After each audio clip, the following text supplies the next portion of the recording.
Татко беше многу добар, реко се раѓа такви луѓе, но беше многу људ што јас го сторив тоа што си изедов маш православен. И така да у логор отиде, мене душа ме заболи и тоа не можам да го забравам. Не ми прозбори.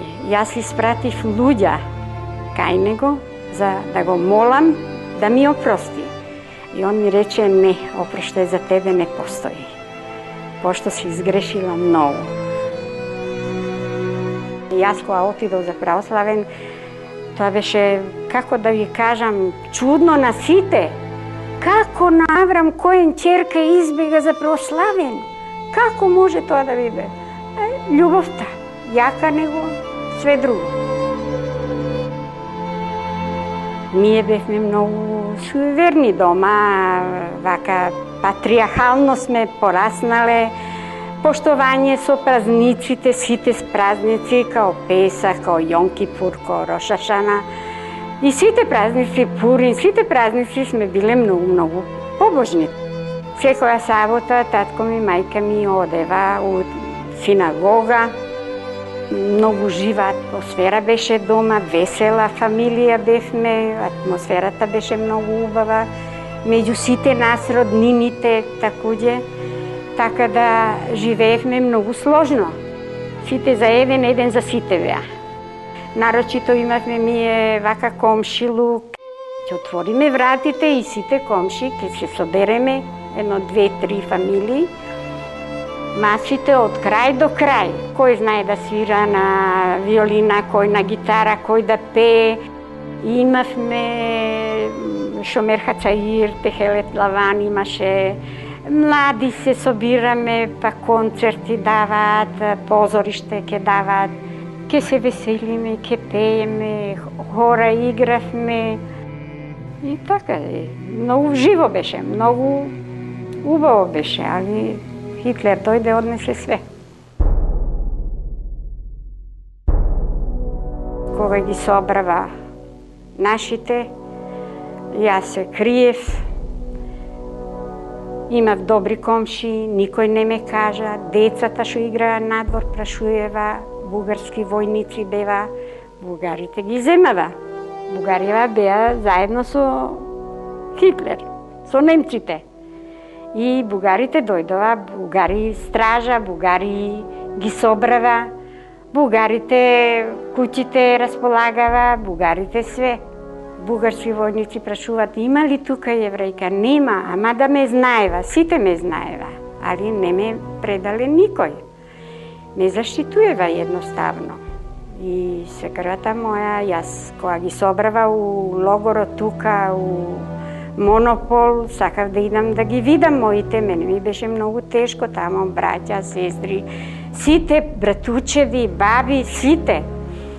И свекрва ми рече, не, вика, како ќе одиш, вика, имаш овдека 2 дечиња мали, вика, како можеш да одиш тамо, ќе те викне еден, ќе те викне друг, ќе те зимат унатре. Како ќе направи јас с деца и не ме пушти, нема да ида да ги убиваат валда. Ние мислевме дека ќе ги зимат и ќе ги носат у некој логор и после ратот дека ќе се пуштат. А меѓутоа они направиле лошо. Ги земава невин народ. Невин народ настрадава. Имав ја браќа. Брат ми земава 28 години, другиот брат 25 години, третиот брат 20 години, сестричка 15 години. Татко ми не беше многу стар, он беше 60 години тога и мајка ми таку, маќејата немав, мајка Маќеја. И она не беше многу стара. Па братучетки како кукли ги имав. Братучеви што имав, многу убави луѓе. И така, болка голема.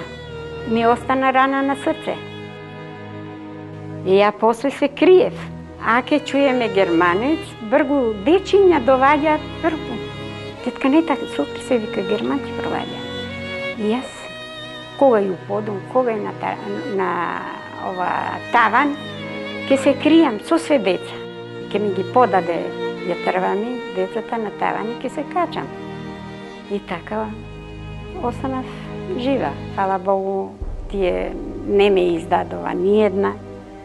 Така некако ме засакава и ни деца да ме издаат, ни стари, ни млади, ни никој не ме издаде.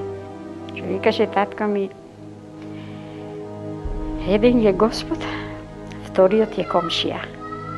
Така, првиот што ќе трча на помош, това ти е комшијата.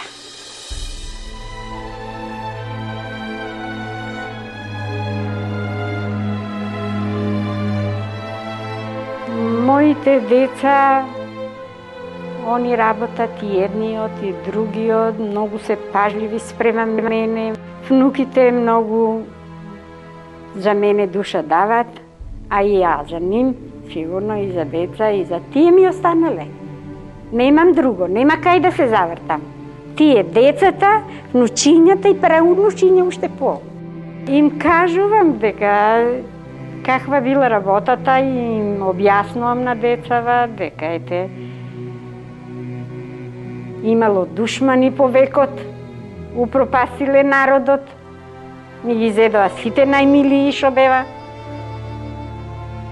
Среќа што го зедов дедот си, па да останам ја жива. Среќа и несреќа, затоа што уште поголема болка е. Ми е жал. Како да не ти е жал, имајќи толку народ, да бидеш сама кроз животот.